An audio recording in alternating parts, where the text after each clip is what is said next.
sa ating lahat.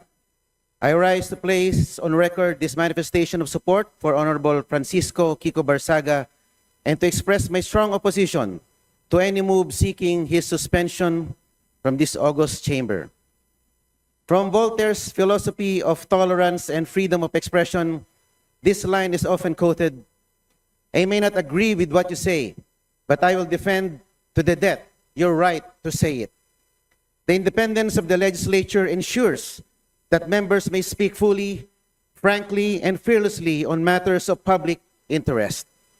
Honorable Barsaga's statements directed at alleged corruption within the government falls within the fullest and most urgent category of political expression.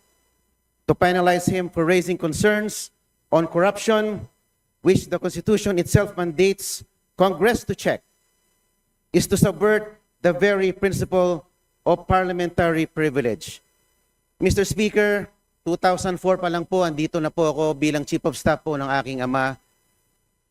Nakita ko po ang mga oposisyon na grabe magtuligsa sa administrasyon. Nandyan po ang mga magigiting na miyembro ng Makabayan Bloc na sila Saturo Campo, Lisa Masa, Joel Berador na talagang magigiting na mga figura ng oposisyon. Pero hindi naman po sila naharap sa mga ethics case, gano'n man sila kaanghang magsilita laban sa administrasyon. My dear colleagues, Honorable Barsaga is seated in this chamber because the people of Dasmariñas City, Cavite, placed their trust in him as affirmed through the ballot.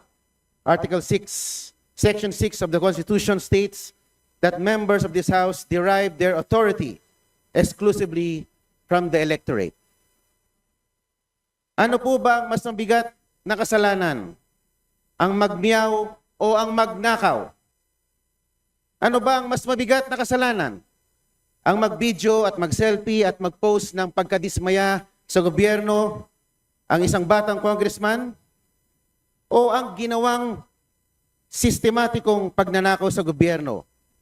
O at pagsimot sa bilyon-bilyong pisong mga bilyon-bilyong piso sa kaban ng bayan sa pamamagitan ng mga ghost projects. Ang mga posts ni Kong Miao ay mistulang alingaw-ngaw lamang ng saloobin ng nakararaming mga Pilipino.